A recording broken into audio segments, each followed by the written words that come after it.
Hello guys, welcome back to my channel. Welcome back guys. और ये है first video इस चैनल की। मैंने ये चैनल अभी बनाया है, तो प्लीज़ इस पर अपना सपोर्ट बनाए रखना। और ऐसे ही हम आज ये हमारा एजुकेशन चैनल है। सो एजुकेशन में मतलब हम पढ़ाई का ही पढ़ने वाले हैं हर चीज़। तो चलो स्टार्ट करते हैं। और आज हम पढ़ने वाले हैं the portrait of lady summary. ठीक है, so let's get start guys. चलो शुरू करते हैं हम आज की वीडियो। सो फर्स्ट चैप्टर क्या दे रखा है हमारा चैप्टर दे रखा है the portrait of a lady. ये एक चैप्टर है किसका, हॉर्नबिल का फर्स्ट चैप्टर है the portrait of a lady, class 11th English. ठीक है, क्या इसकी हम समरी पढ़ने वाले हैं। पूरा चैप्टर तो नहीं पढ़ेंगे ऑब्वियसली, लेकिन समरी ज़रूर पढ़ेंगे। Summary of the portrait of A lady. ठीक है, चलो देखते हैं इसको। सो summary of the portrait of a lady, इसमें क्या बता रहे हैं। The portrait of a lady summary है इज़ अ रियल स्टोरी। ये क्या एक सच्ची कहानी है। किसकी, राइटर की ग्रैंड मदर की, यानी राइटर की दादी की। क्या है, ये रियल स्टोरी है ग्रैंड मदर की। The name of the writer is Khushwant Singh. जो राइटर का नाम है Khushwant Singh. His grandmother was an old lady. वो बूढ़ी हो चुकी थी, वो बूढ़ी थी। उनकी जो दादी थी राइटर की, खुशवंत सिंह की। The writer tell us the story of the childhood. जो राइटर है वो क्या बता रहा है हमें राइटर बता रहा है, हम लोगों को जो राइटर है बता रहा है बचपन की, वो अपनी बचपन की कहानी बता रहा है, उसके साथ क्या हुआ था क्या नहीं हुआ था। ठीक है, he had spend with his grand mother. वो समय था जो वो ज़्यादा टाइम बिताता था अपनी ग्रैंड मदर के साथ। The writer has explained his relationship with his grand mother over the years. यानी जो राइटर ने एक्सप्लेन क्या किया है अपनी रिलेशनशिप किसके साथ, अपनी दादी के साथ। इतने सालों से, बहुत सालों से जो उसकी रिलेशनशिप था वो कैसा था। ठीक है, ही थिंक, वो सोचता अबाउट हर डेली एक्टिविटीज़। वो अपनी डेली एक्टिविटीज़ के बारे में सोचता है। And how she grieve as a right character over time. वो हर समय कैसे बढ़ती थी एज अ कैरेक्टर में। He mentions her appearance. जो वो राइटर है उन्होंने अपनी दादी का अपीयरेंस भी मेंशन किया है, विच असिस्ट, जो कहाँ असिस्ट कर रहे हैं, creating a mental impression of her in the readers mind. उनके जो रीडर का जो माइंड होता है उसमें वो प्रेजेंट थी। ठीक है, प्रेजेंट थी, वो ऐसा था। और वो क्रिएट करते थे एक मेंटल इम्प्रेशन ऑफ हर, उनकी दादी का, किसमें, रीडर, एक माइंड में। ठीक है, तो वो बताया गया। Summary of the poem will brief you about the life. So next page देखते हैं। The summary of this poem, जो समरी इस पोएम की, विल ब्रीफ यू, हम आपको बता रहे हैं ब्रीफ में यानी शॉर्ट में। About you will brief you, Honey हमको बता रहे हैं ये किसके बारे में, about the life of the writer. एक लेखक की, जो लेखक की लाइफ थी वो कैसी थी उसकी ग्रैंड मदर के साथ। ठीक है, उनका नाम, राइटर का नाम आप याद रख, राइटर का नाम है Khushwant Singh.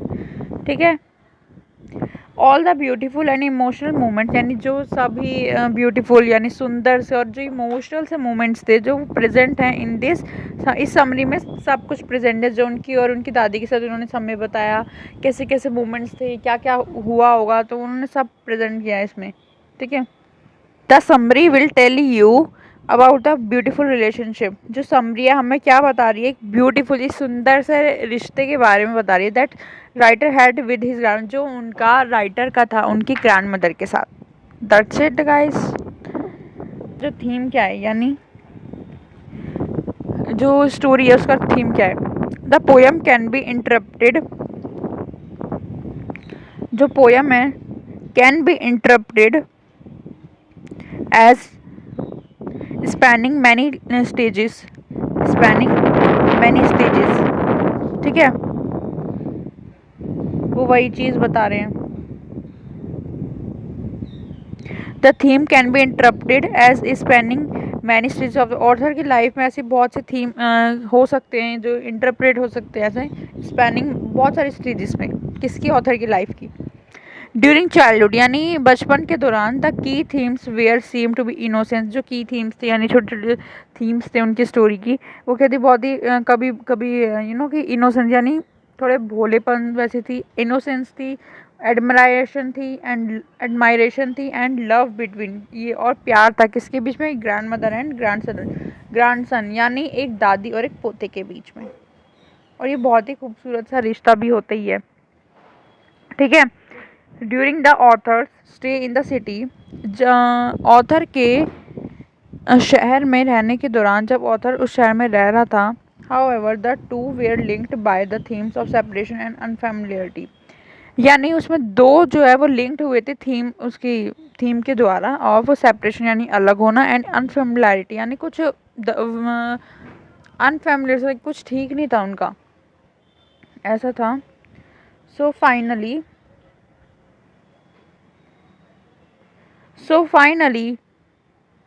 following his return from abroad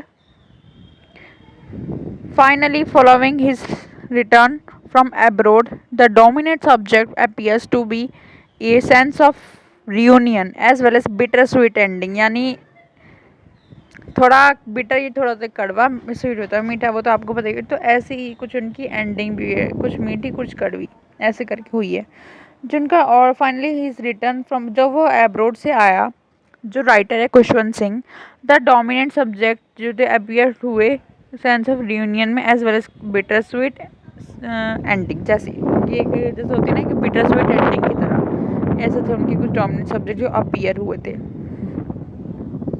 portrait of a lady summary in English, ठीक है, जो ये वाला मतलब वही पढ़ने वाले समरी ही है इस चैप्टर की। सो आगे स्टार्ट करते हैं ये chapter.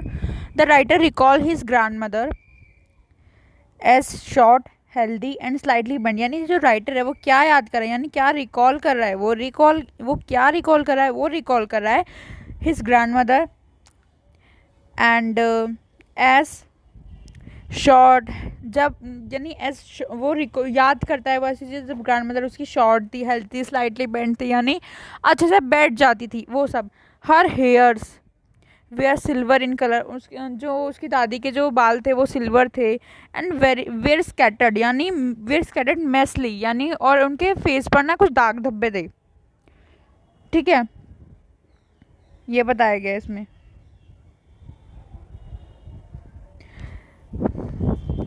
She use to walk around the whole house, वो क्या करती थी, she use to walk around यानी वो पूरे घर में घूमती रहती थी, किसमें, सफ़ेद कपड़ों में, white house in white clothes the whole house in, यानी पूरे घर में। शी कैप्ट है वो क्या, एक हाथ अपना कमर पे रखती थी और एक हाथ अपने वॉज टेलिंग, वो बता रही होती थी the beads of her rosary, वो सब चीज़ों के घर के बारे में, मतलब ज़्यादा घर के वो बता रही थी वो उसके बारे में, ठीक है।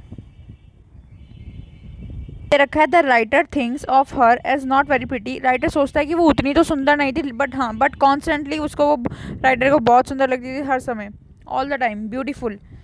ही compare her calm face with the winter landscape, यानी वो जो राइटर है वो क्या कहना चाह रहे हैं, राइटर क्या करता है, ही कंपेयर हर काम फेस, यानी जो उनका जो शांत सा फेस है वो उसको किसके साथ कंपेयर करता है, विंटर लैंडस्केप के साथ, ठीक है, उनके साथ कंपेयर करता है वो। During their lengthy stay in the village, यानी वो जब बहुत टाइम जब वो वहाँ गांव में रह रही थी, grand mother walk up him from the bed in the early morning, जो ग्रैंड मदर थी वो उसको जो राइटर है उनका जो ग्रैंड मदर थी वो उनको बेड से उठाती थी सुबह सुबह। Plastered his wooden slate, plaster जो थी उसके वुडन स्लेट थी। ऑर्गेनाइज द ब्रेकफास्ट, यानी और पूरा ऑर्गेनाइज करके रखती थी, ब्रेकफास्ट उनका तैयार रखती थी और उनको स्कूल भेज देती थी। The temple was connected with school, जो यानी जो टेम्पल था वो स्कूल से जुड़ा हुआ था। सेट इनसाइड, वो अंदर बैठती थी। And studied the sacred text, यानी वो पढ़ती थी the sacred text while the children learn the alphabet, जब तक लर्न द अल्फ़ाबेट वो अल्फ़ाबेट सीखते थे, ठीक है। ये इसमें क्या दे रखा है, on their way back to the home, जब वो घर वापस आए तो she use to give the stale chapatis to the street dogs, जब वो घर आते थे तो she use to give the stale, यानी वो रोटी देती थी टू द स्ट्रीट डॉग्स को, यानी जो गली के कुत्ते होते थे उनको रोटी देती। A turning point in their beautiful relationship, जो एक टर्निंग पॉइंट था उनके रिलेशनशिप का, इन देयर ब्यूटीफुल, उसके उनके रिलेशनशिप में अराइव जब आया, when they went to live in a city, जब वो चले गए शहर में रहने के लिए, despite the fact that they share a room, वो रूम शेयर करते थे, their relationship started to grow apart, और उनका रिलेशनशिप था वो ग्रो हो रहा था।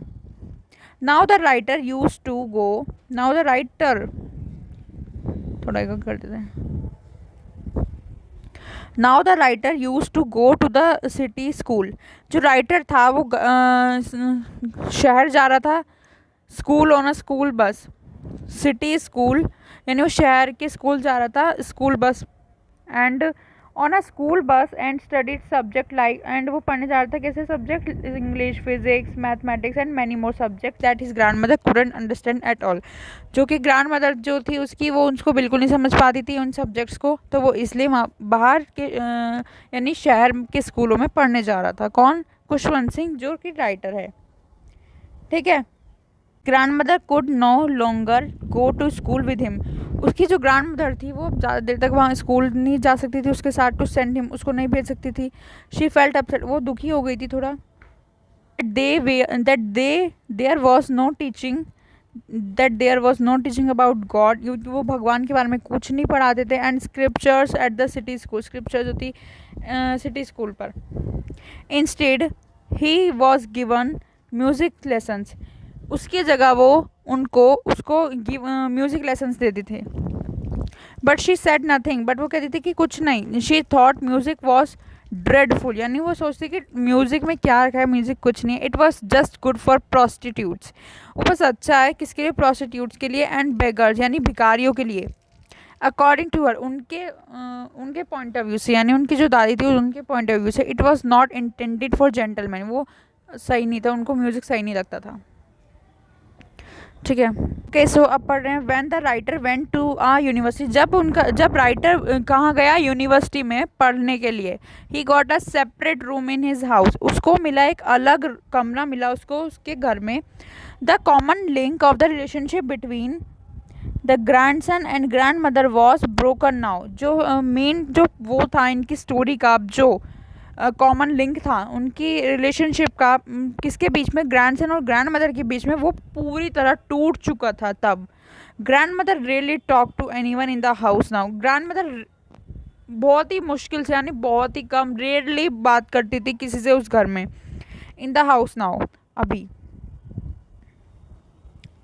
The writer's grandmother quietly accepted, जो राइटर की जो ग्रैंड मदर थी क्वाइटली एक्सेप्टेड हर लॉनलीनेस, यानी वो अकेलापन को महसूस कर पा रही थी। She was constantly occupied with her spinning wheel, वो अपने व्हील के साथ वो कॉन्स्टेंटली थी, एंड रिसाइटिंग प्रेयर्स, वो प्रे करती थी। And she hardly ever spoke to anyone, और वो बहुत ही कम लोगों से बात करती थी। She took a break in the afternoon, और वो उन्होंने ब्रेक लिया आफ्टरनून में। And her daily routine consisting, यानी वो ब्रेक लेती थी आफ्टरनून में। And her daily routine consisted of breaking bread into pieces, और जो उनका डेली रूटीन था वो कंसिस्टेड ऑफ, यानी ऑफ ब्रेकिंग ब्रेड, यानी जो ब्रेड होती है उनके पीसेस में गिव, और वो बर्ड्स को देती थी। उनका डेली रूटीन यही था कि ब्रेड को तोड़कर और कुछ उनमें कुछ पीसेस कर ब्रेड के, और वो बर्ड्स को देती थी। The birds were would perch on her legs, head and even her shoulders, जो बर्ड्स थी वो अपने पैरों पर, हेड पर, इवन पर, शोल्डर पर पर्च कर देती। When the writer was leaving on a trip abroad, जब निकल गया था, यानी वो छोड़ गया था on a trip abroad पर for his further studies के लिए, वो चला गया था abroad, यानी आगे की पढ़ाई के लिए। His grandmother did not get disturbed at all, वो उन्होंने कभी इसको डिस्टर्ब नहीं किया अपने पोते को, यानी खुशवंत सिंह यानी राइटर को। Rather she went to the train station, वो ट्रेन स्टेशन गई टू से गुड बाय कहने के लिए। But she didn't say anything, but उन्होंने कुछ भी नहीं कहा। And mainly kiss his for, उनके फॉरहेड पर, यानी किसका? Her lips were moving in prayer, और उनके जो होठ थे वो ऐसे थरथरा, यानी वो मूव कर रहे थे इन प्रेयर में, यानी वो प्रे कर रही थी। Her thoughts were consumed by prayer and her fingers, जो उनके थॉट्स थे were consumed by prayer and her fingers were busy reciting the story of the beads on her Rossari.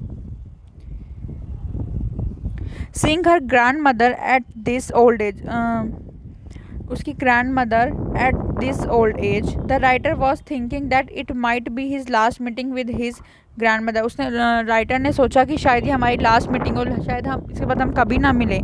But when he came back home, जब वो घर आया after a duration of 5 यानी जब वो घर आया 5 साल के बाद, लगभग 5 साल हो गया था उसको अब्रोड में, वो 5 साल के बाद अपने घर लौटा. His grandmother was there to welcome him, जो उसकी ग्रैंड मदर थी वो वहीं थी उसका वेलकम करने के लिए. And he saw her celebrate his return, और वो उसको सेलिब्रेट करना चाह रही थी. ही सॉ हर, और उसने देखा कि वो कैसे सेलिब्रेट कर रही है जब वो वापस आया. Next morning after the return of his grandson she got ill. और अगले दिन जब वो घर आया था, अगले दिन घर आने के अगले दिन जो उसका of his grandson she got ill, उसकी जो दादी थी वो बीमार पड़ गई. Although the doctor told him that it was a slight fever, उन्होंने ऑल तो डॉक्टर ने बोल दिया था कि हल्का सा बुखार है. And would go away very soon, और still she could foresee that her time to leave this world was near. वो हमेशा कहती थी कि अब मेरा समय पास आ रहा है. She did not want to waste her time talking to someone, वो कभी भी वेस्ट नहीं करती थी अपना टाइम किसी से बात करने में. Her fingers were busy reciting, बस उनके जो फिंगर्स थे, उनके हाथ थे, वो बस प्रेयर्स में ही रहते थे. बिजी रिसाइटिंग, वो बिजी ही रहती थी. अब दे रखा है she went to her bed praying and telling, she went to her bed and telling but praying and telling the beads till her lips stopped moving and the rosary fell down from her lifeless hand. और जो she went to her bed, वो bed पर गई, pray किया, and उसको बताती थी telling the beads till her lip, अपने होठ के मूव करने को रोकती थी. एंड द रोजरी फेल, वो नीचे गिर गई rosary from her lifeless hand. Her body was discovered on the floor, और जो उनकी बॉडी थी वो डिस्कवर हो गई थी फ्लोर पर, wrapped in a red shawl, और वो लिपटी हुई थी रेड शॉल में. आफ्टर शी डेड, और वो मर गई. उनके मरने के बाद to grieve her death thousands of sparrow flee in and sat dispersed around her body. All the sparrows, जो स्पैरो थी फ्ली अवे, वो उड़ गए बिना आवाज़ के. उन्होंने उस पर बर्ड्स ने आवाज़ भी नहीं करी. when the dead body of the old lady, जो old lady की dead body थी, was carried away for the last rites के लिए. इसमें देखा है to sum up in the portrait of a lady summary, the writer and his grandmother had a beautiful bond between them. यानी जो इस पोर्ट्रेट ऑफ लेडी में क्या दिखाया गया है कि जो राइटर का और उसकी ग्रैंड मदर का एक बहुत ही ब्यूटीफुल सा बॉन्ड था बिटवीन दैम, उनके बीच, एक दादी और पोती के बीच में जो रिश्ता होता है वही रिश्ता था उनके बीच भी. And loved each other a lot, वो एक दूसरे से बहुत प्यार करते थे. The story tell us how beautiful a relationship can become between a grandson and grandmother. तो ये देखो, ये जो बताया गया है बहुत अच्छी बात. द स्टोरी टेल अस, इस स्टोरी ने हमें ये बताया कि हम कैसे एक रिलेशनशिप कैरी कर सकते हैं, कैसे ब्यूटीफुल हो सकता है एक रिलेशनशिप कैन बिकम बिटवीन. एक रिलेशनशिप इतना ब्यूटीफुल भी बन सकता है एक ग्रैंडसन के बीच में और एक ग्रैंड मदर के, इनके बीच में. So that's it guys, story यहीं पर ख़त्म होती है. आई होप आपको चैप्टर अच्छा लगा तो प्लीज़ वीडियो को like share and comment, and ऐसे ही बस.